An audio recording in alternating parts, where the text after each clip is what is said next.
اور یہ وہ ہستیاں ہیں جب عطا کر دیتے ہیں تو پھر واپس نہیں لیتے. فطرس کو دے دیا تو دے دیا. قصیدہ پڑھتے ہوئے اٹھا, من مثلی انا عتیق الحسین, کون ہے مجھ جیسا میں حسین کا آزاد کرتا ہوں.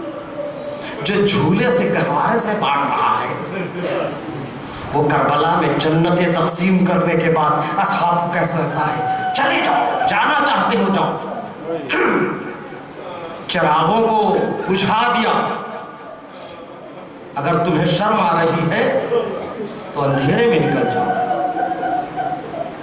عزیزان محترم, اپنے لیے نہیں بجھایا حسین نے چراغوں کو. حسین امام ہے, جس طرح روشنی میں دیکھ سکتا ہے ویسے اندھیرے میں دیکھ سکتا ہے. حسین نے ان کے لیے چراغوں کو بجھا دیا. چراغے گم کر رہا ہوں, اب تم جانا چاہتے ہو تو چلے جاؤ. جنتیں مل گئی, اب جا سکتے ہیں, مگر پھر بھی نہیں گئے. کہا اس بات کا شاید ڈر ہو کہ آنے والی تاریخ خائن لکھے گی. اچھا اس کا خوف ہے تو اس کا بھی انتظام کر رہا ہوں. اکیلے نہ جانا, اپنے ساتھ بیویوں کو لے کے جاؤ تاکہ تاریخ بھی تمہیں برا بھلا نہ کہے. پورا اہتمام کیا. اگر چلے جاتے تو کیا ہوتا؟ امام نے جنتیں تو دے دی نا. اگر وہ چلے جاتے تو کیا ہوتا؟ بھائی جنتیں دینے والا ہم جیسا نہیں تھا, جس نے دلوں کو پڑھ کے جنتیں دی ہیں. اسی لیے یہ فرمایا جیسے اصحاب مجھے ملے, نہ میرے نانا کو ملے, نہ میرے بابا علی کو ملے, نہ بھائی حسن کو ملے. اللہ اکبر. حسین کے اصحاب کیسے اصحاب تھے. کردار حسینی کی ان پر جھلک پڑ گئی تو یہ سب کے سب حسینی بن گئے. ایسا نہیں تھا, سب ایک جیسے تھے. کوئی بصرے سے آیا, کوئی کوفے سے آیا, کوئی مکے سے آیا, کوئی شیعہ تھا, کسی کا تعلق اہل سنت سے تھا, کوئی مسیحی تھا, کوئی غلام تھا, کوئی آقا تھا. ایسا بھی نہیں ہے کہ سب کی زندگانیاں ماسبق کی درخشاں تھی. خور جیسا گنہگار بھی ہے, ایک خور نہیں کئی اور بھی تھے, مگر کردار حسینی کی جس پر جھلک پڑ گئی وہ ایسا حسینی بن گیا. سب ایک ہو گئے, ایسے ایک ہو گئے. امام نے تعلیم زیارت کے میں فرمایا طب تم پاک ہو گئے. وَطَابَتِ الْأَرْضُ الَّتِي فِيهَا دُفِنْتُمْ, وہ زمین بھی پاک ہو گئی جس میں تمہیں دفن کیا گیا. ارے اس سے بڑھ کر اعزاز کیا ہے, اس سے بڑھ کر اعزاز کیا ہے ان کا. وقت کا امام, امام زمانہ, زیارت ناہیہ میں ایک ایک شہید کربلا کا نام لے کر سلام کر رہا ہے.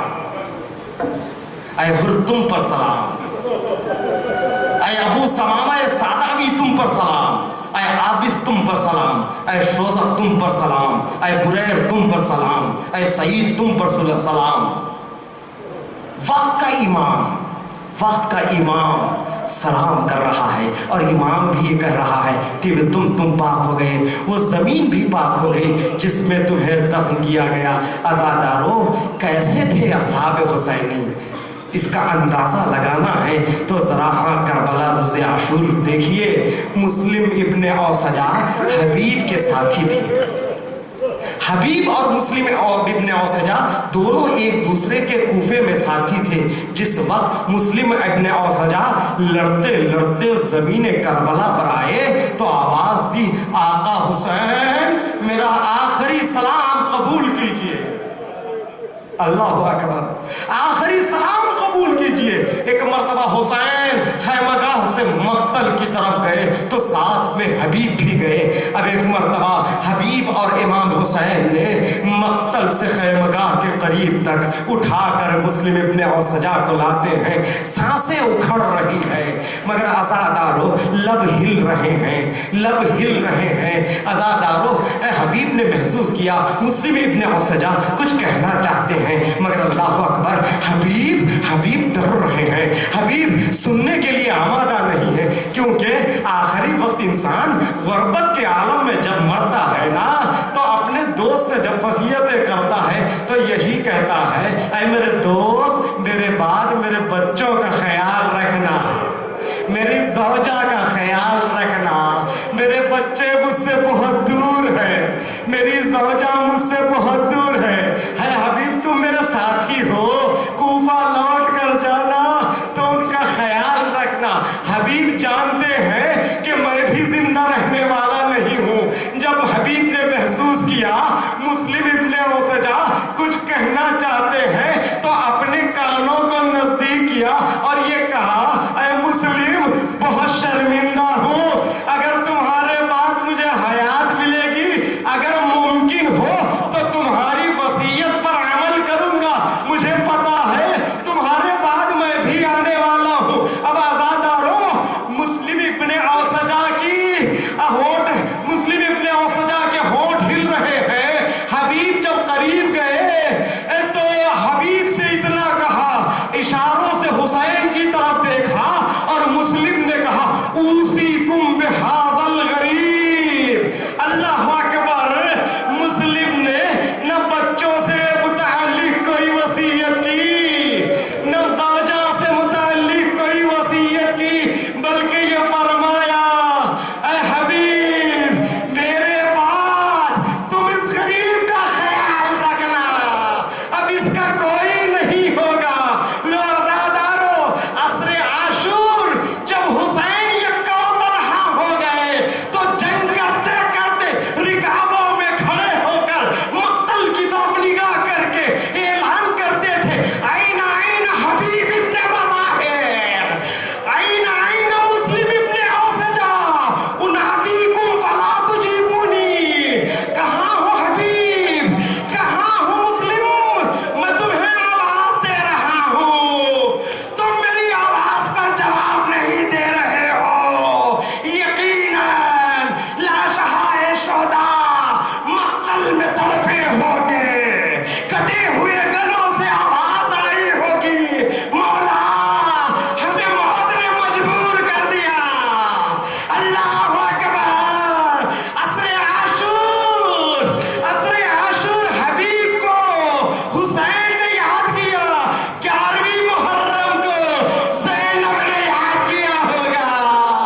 جب سروں سے چادریں چھین لی گئی, زینب نے کہا, کہاں ہو عباس, کہاں ہو محمد, کہاں ہو حبیب, علی کی بیٹی بے پردہ ہو چکی.